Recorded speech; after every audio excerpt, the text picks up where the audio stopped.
Bienvenue à ce rendez-vous de l'information sur Osaïe TV, le sommaire. La responsabilité des chefs quartiers et d'arrondissement de la ville est sollicitée par le procureur de la République près le tribunal de première instance de Cotonou, Gilbert Ulrich Torbono. C'est dans le cadre de la libération des espaces publics occupés illégalement. Affaire poisson empoisonné du lac Toro dans la commune d'Atiémé, l'un des sujets des causeries de Café Média Plus de ce 25 mai. Le vice-président de l'Union des producteurs aquacoles du Bénin, Théophane Aï, apporte des clarifications. Les produits de brocante appelés venus de France sont commercialisés au Bénin. D'où proviennent-ils? Des précisions dans cette édition.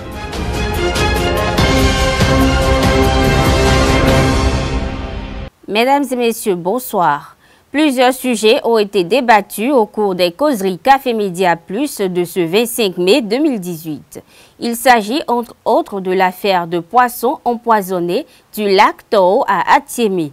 Le vice-président de l'Union des producteurs aquacoles du Bénin a donné une communication sur le sujet. On écoute Théophane Aï.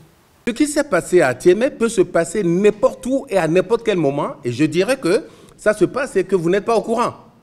Tout simplement. À l'issue d'une pêche dans un bassin très peuplé, lorsqu'il y a assez de boue au niveau de ce bassin, vous pouvez perdre toute la quantité de poissons que vous avez dans le bassin, simplement que l'eau s'est agitée, les poissons ont mal respiré pendant le temps que vous faites des pêches et vous allez voir beaucoup de poissons surnager 3 heures, 4 heures, 5 heures, 6 heures après. Et on arrive à avoir des drames de ce genre-là. Donc, à mon avis, ce n'est pas alarmant. Ce qui est alarmant, c'est cette fois-ci l'origine de la cause, en fait, des poissons qui sont morts. Si nous disons, si nous avançons n'importe quelle cause aujourd'hui, je dirais qu'on va se tromper. J'exclus systématiquement la cause qui nous amènerait à supposer que la pluie, le ruissellement a ramené donc des pesticides dans le bassin du producteur et que les poissons sont morts. Moi, j'exclus cette analyse-là. Ça ne paraît pas possible. Pour notre analyse à nous, on a essayé de se concerter et de voir ce qui s'est passé. C'est ce que je viens de vous expliquer qui est plausible. Un empoisonnement involontaire ou volontaire, alors dans ce cas, c'est une grosse méchanceté. Et la chose peut arriver à tout moment. Donc à partir de ce moment-là, sur cette cause-là, on ne peut pas condamner le pisciculteur. Quand vous venez voir toute une masse de poissons mortes comme ça, vraiment vous paniquez. Vous avez envie de vite faire, vous ne réfléchissez pas. Vous ouvrez les vannes, l'eau va s'écouler, vous renvoyez de l'eau. Et voilà ce qui s'est passé. C'est aussi simple que ça. Lorsque le phénomène se serait passé comme ça, et que l'eau serait écoulée vers le lac Toro à Atiémé, on aurait, que vous voyez ou non, tous les poissons du lac Toro qui passeraient dans la région devraient mourir. Et nous n'avons pas eu une mort de masse dans ce lac-là. Donc, le problème qui se pose est un problème d'empoisonnement d'un bassin chez un pisciculteur. D'accord. C'est vrai qu'il a vidé son eau pour pouvoir remplacer, c'est vrai, mais cette eau n'a posé aucune conséquence. Faut-il alors que la presse dise qu'il ne faut plus encore manger du tilapia? Non. Il faut se rapprocher des spécialistes pour dire quelles sont les causes plausibles et qu'est-ce que nous pouvons faire et quelles sont les conséquences. On pourrait donc aller à cette conclusion de dire la chose devient grave, ne mangez plus de tilapia. Mais alors, ce serait seulement dans la région d'Atiémé. Parce qu'en réalité, au Bénin, nous avons des lacs qui portent le même nom. Vous allez avoir le lac Toro à Atiémé, vous avez la lagune de Toro à Paou, qui n'est pas du tout la même chose. D'accord? La lagune de Paou n'a rien eu comme phénomène ni problème. Donc ne généralisons pas. Si le nom porte à confusion, c'est à nous de rétablir la vérité. Et donc, même dans la lagune de Tao, qui couvre environ 20 à 21 km à peu près, et qui couvre 3 grandes communes, nous savons que sur tout le long du chemin de ce lac-là, nous n'avons pas eu à constater, à ce que je sache, jusqu'à la date d'aujourd'hui, des cas de décès, de mortalité de poissons tilapia. Lors d'une récente séance de travail au parquet de Cotonou, le procureur de la République, près le tribunal de première instance de première classe de Cotonou, Gilbert Ulrich Togbono, en présence du conseil communal de Cotonou, a rappelé aux chefs de quartier, de ville et aux divers chefs d'arrondissement leurs responsabilités en ce qui concerne l'occupation des espaces publics. Selon lui, une autorité a le devoir d'assumer ses responsabilités. Ainsi, ils doivent empêcher les occupants illégaux déjà déguerpis de s'installer à nouveau. Les gens ont été dégagés. Ceux qui occupent l'espace public, ils ont été dégagés. Nous avons constaté que certains reviennent sur les lieux. Les chefs de quartier de ville étant ici, nous devrons leur dire de rappeler à ceux qui reviennent que c'est une infraction à la loi pénale. Et que, comme vous le savez, le parquet de Cotonou va prendre ses responsabilités.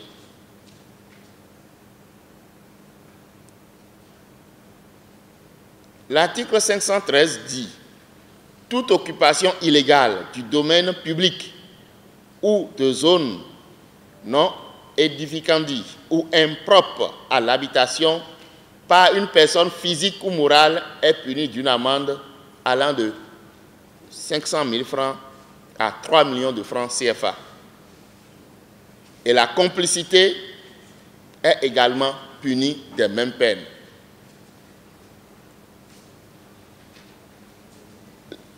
L'examen ou l'analyse nous amène à dire que le chef de quartier de ville qui a constaté que la voie A, les abords de la voie A ont été nettoyés et ceux qui occupent ces lieux dégagés. Mais il constate qu'avec le temps, les gens reviennent. Il ne les somme pas. Il ne leur dit rien. Il observe, il se tait.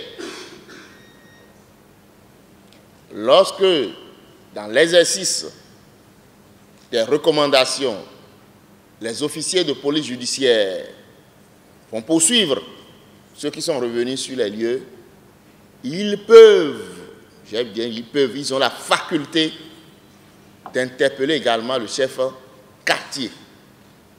Motif pris de ce que, malgré que les gens soient dégagés, il n'a pas pris la peine d'informer suffisamment ceux qui sont revenus. Que être responsable, c'est rendre compte de ce que l'on a et de ce que l'on est.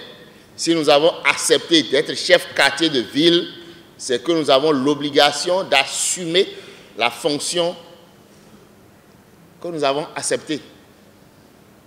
Donc, dans l'exercice de cette fonction, en ce qui concerne le domaine public, je nous invite à jouer notre participation.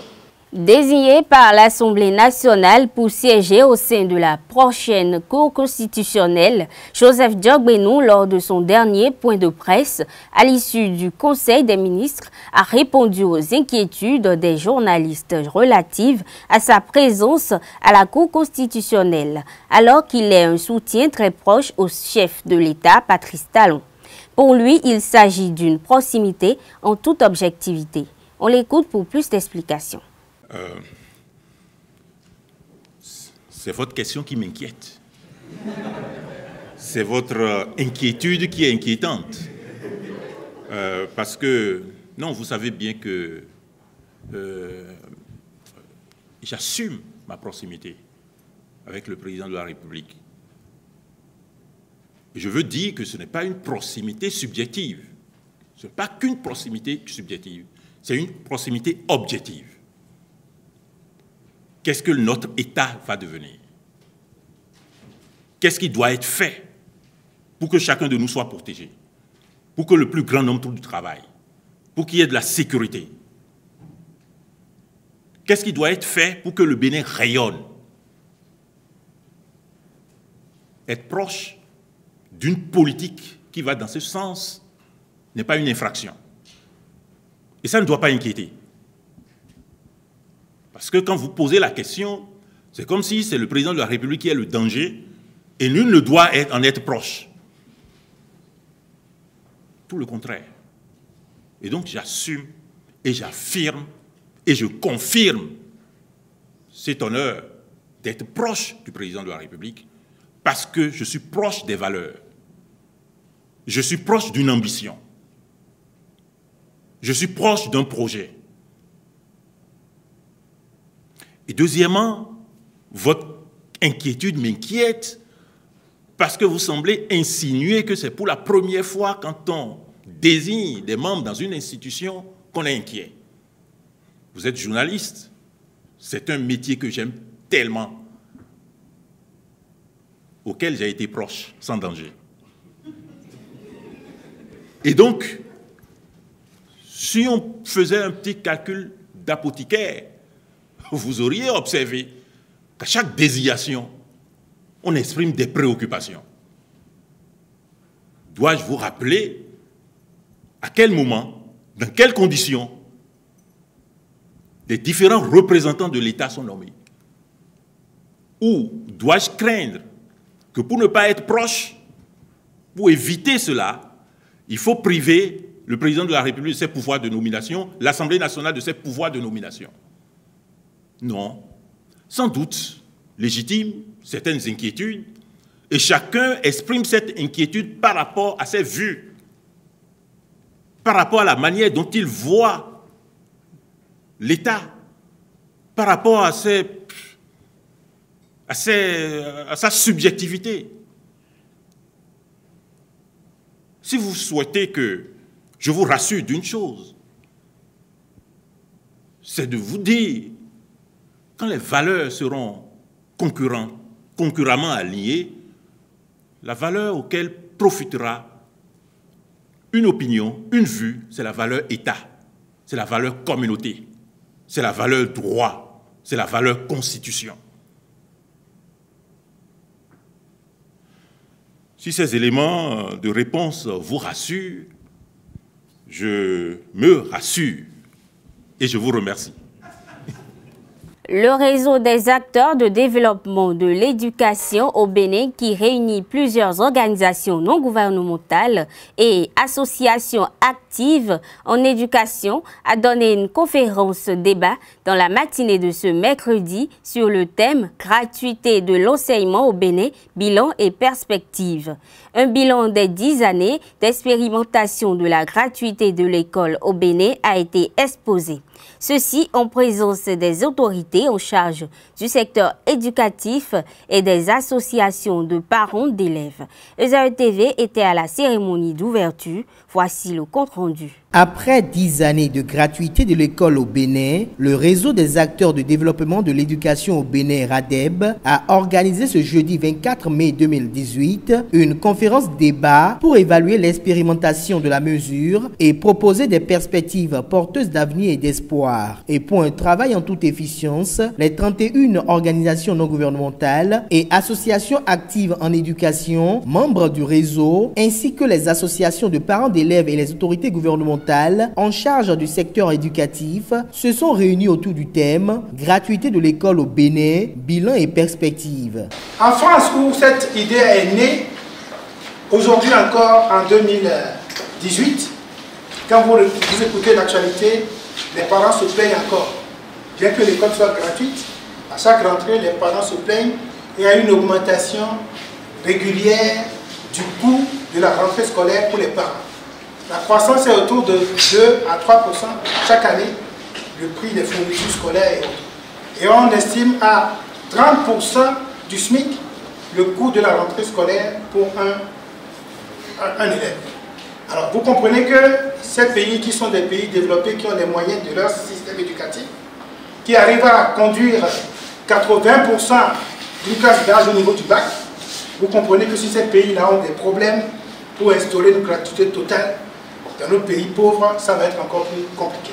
Lors des débats, les problèmes fondamentaux de la gratuité de l'école au Bénin ont été exposés et débattus à bâton rompu. Dans la perspective d'influencer les politiques publiques, des réflexions et propositions ont été effectuées de manière consensuelle sur des défis éducatifs. Des mérites ont été reconnus au régime du président Patrice Talon pour l'élaboration et l'applicabilité de réformes en phase avec les aspirations profondes des acteurs du secteur éducatif béninois.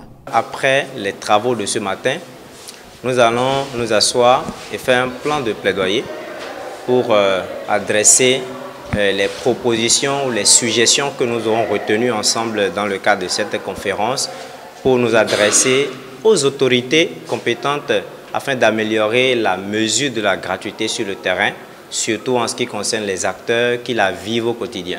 Cette démarche du RADEB s'inscrit dans la dynamique de promouvoir des innovations et bonnes pratiques pour contribuer à une éducation inclusive de qualité au Bénin. Et l'objectif premier de cette gratuité, c'est ça. On veut inciter, on veut améliorer l'accès des enfants à l'école. On l'a eu. Mais après, le problème qui s'est posé, les enfants sont entrés, mais ils ne sont pas maintenus dans le système. Ils sont sortis très tôt malgré cette mesure de la gratuité.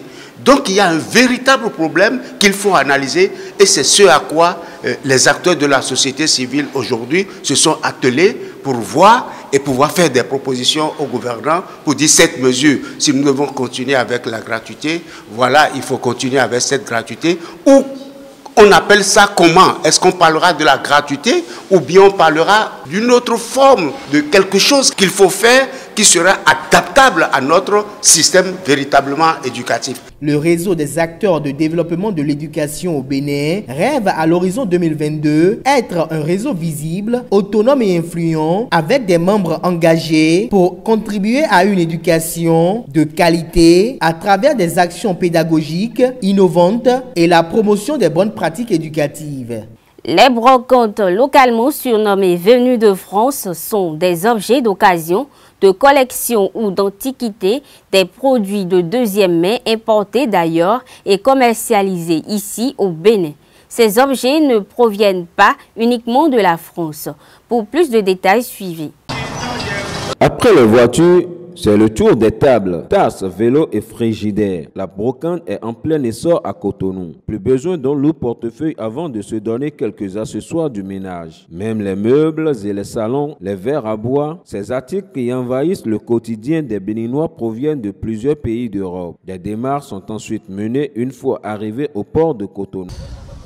Par exemple, moi là où je suis, on m'envoie ça depuis l'Hollande. On m'envoie des trucs depuis l'Hollande. La remorque qui est garée là, c'est avant-hier, il a fini de vendre. Tu vois, si je finis de vendre, je revends d'autres. Les choses viennent par le navire. Tu vois, ça ne vient pas par l'avion, ça vient par le navire. On envoie ça en Belgique, depuis la Belgique. On emporte ça. S'ils amènent ça au Bénin ici, on fait la douane. Si on fait la douane, on de douane. Après commande, il faut un temps maximal pour entrer en possession de ces marchandises pour défaut de recyclage et de chargement du conteneur. La solidité des produits et leur dureté au détriment des articles neufs qui proviennent de l'Asie chez nos grands voisins font que la population l'adopte. Les risques et des pertes sont parfois au rendez-vous dans cette activité. Ça fait 3 mois avant de venir. Parce que si tu fais le commande là, on charge ça. C'est un peu charge là-bas. Ils ne trouvent pas des trucs là en gros comme ça. Des fois, ils vont pour payer là. Les trucs n'est pas souvent au complet, tu vois. Maintenant, ils attendent lorsque c'est au complet.